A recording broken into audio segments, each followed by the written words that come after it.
नमस्कार, मी पूनम तुमचं पूनम बेसिक रेसिपीजमध्ये पुन्हा एकदा खूप खूप मनापासून स्वागत करते. तर आजच्या व्हिडिओमध्ये आपण परफेक्ट फुगलेली आणि खुसखुशीत पुरी कशी बनवायची ते पाहणार आहोत. अनेक वेळा पुरी फुगत नाही, कडक होते, लगेच बसते. पण आजच्या या व्हिडिओमध्ये मी तुम्हाला काही 5 खास टिप्स सांगितल्या आहेत, ज्या वापरून तुमची पुरीसुद्धा अगदी परफेक्ट तयार होईल आणि त्याचबरोबर बराच वेळ ही अशी टम्म फुगलेली राहते.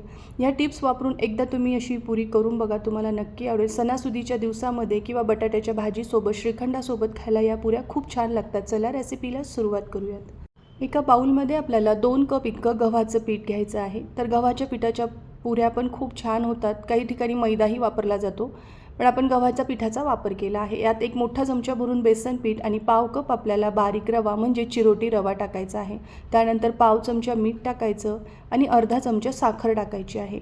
आधी सुके जिन्नस आपल्याला व्यवस्थित मिक्स करायचे आहे. पहिली टीप म्हणजे पुरी जास्त वेळ खुसखुशीत आणि टम्म फुगलेली राहण्यासाठी यामध्ये चिटोरी रवा आवर्जून टाका. त्याने ही पुरी बराच वेळ टम्म फुगलेली राहते.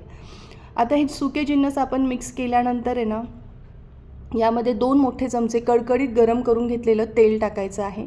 तेल टाकल्यामुळे पुरी लाटताना आपल्याला पीठ लावण्याची आवश्यकता पडत नाही. आणि जी आपण यामध्ये अर्धा चमचा साखर घातलेली आहे ना, त्यामुळे या पुरीला रंग खूप छान येतो. सोनेरी रंगावर छान अशी खुसखुशीत तळली जाते. त्यामुळे अर्धा चमचा साखर आवर्जून टाका.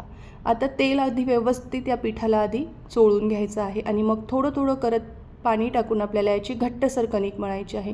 पुढची महत्त्वाची टीप म्हणजे बघा, कणिक आपल्याला घट्टसरच मळायची आहे. जर तुम्ही सैलसर कणकेच्या पुऱ्या लाटल्या तर त्या चिवट होतात, त्या फुगत नाही. त्यामुळे घट्ट कणिक मळून घेणं गरजेचं आहे. महत्त्वाची टीप आहे. आता शेवटी अर्धा चमचा तेल लावून घ्यायचं आहे कणिक मळल्यानंतर आणि हिला रेस्ट करायला आपल्याला साधारण 1 तास तरी बाजूला ठेवून द्यायचं आहे. तोपर्यंत तुम्हाला एक निवेदन आहे, तुम्ही अजून माझ्या चॅनलला सबस्क्राईब केलं नसेल तर नक्की सबस्क्राईब करा आणि बेल आयकॉनवर क्लिक करा. सबस्क्राईब करणं पूर्णपणे फ्री आहे. तर बघा, पूर्णपणे 1 तास झालेला आहे. कणिक तुम्ही बघू शकता छान घट्टसर आपली इथे मळली गेलेली आहे. पुन्हा हिला 1-2 मिनिटासाठी आपल्याला चांगलं सॉफ्ट करून घ्यायचं आहे आणि यामधून छोटे छोटे गोळे काढायचे आणि याच्या लाट्या तयार करून घ्यायच्या आहे. याआधीसुद्धा परफेक्ट 1 किलोच्या प्रमाणामध्ये श्रीखंड कसं बनवायचं ते मी रेसिपी तुमच्याबरोबर शेअर केली आहे. पूनम बेसिक रेसिपीवर जाऊन तुम्ही नक्की सर्च करा. हे बघा, अशा लाट्या आपल्याला तयार करून घ्यायच्या आहे. तर एवढ्या मिश्रणामध्ये साधारण 20 माझ्या पुऱ्या तयार झाल्या होत्या. थोड्याफार कमी जास्त होऊ शकतात. आता लाटतानाची महत्त्वाची टीप म्हणजे पुरी खूप जास्त आपल्याला जाडही ठेवायची नाही आहे आणि खूप जास्त पातळही लाटायची नाही आहे. पातळ पुरी ना फुगत नाही. त्यामुळे मध्यम जाडीची आपल्याला ही पुरी लाटून घ्यायची आहे आणि लाटताना मात्र पिठाचा वापर करायचा नाही आहे. वाटलं तर थोडंसं तेल लावून पुरी आपल्याला लाटायची आहे. हे बघा, अशा मध्यम जाडीच्या आपल्याला काही पुऱ्या तयार करायच्या आहे. तर अजून महत्त्वाची एक पुढची टीप म्हणजे खूप पुऱ्या एका वेळेस तयार करून ठेवायच्या नाही. नाही तर काय होतं, त्याला वरती असा सुकल्यानंतर पापुद्रा येतो आणि मग ह्या पुऱ्या तेलामध्ये टाकल्यावर फुगत नाही. त्यामुळे बॅचेसमध्ये पुऱ्या करायच्या आणि त्या तळत जायच्या आहे. तर अशा काही मी पुऱ्या 5-7 पुऱ्या एका वेळ करून घेतल्या आहे. आता मी ह्या तळायला घेणार आहे.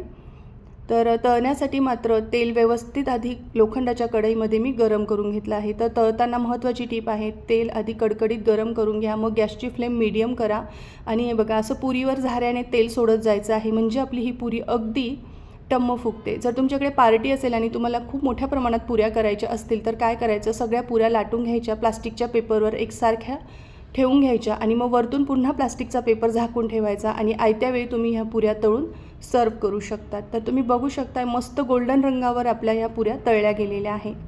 तर तुम्हीसुद्धा अशी सणासुदीला किंवा पार्टीसाठी पुरी आवर्जून करून बघा आणि ही रेसिपी तुम्हाला पुरींची कशी वाटली मला कमेंट करून नक्की सांगा. माझा हा व्हिडिओ पाहिल्याबद्दल तुमचे मनापासून खूप खूप धन्यवाद.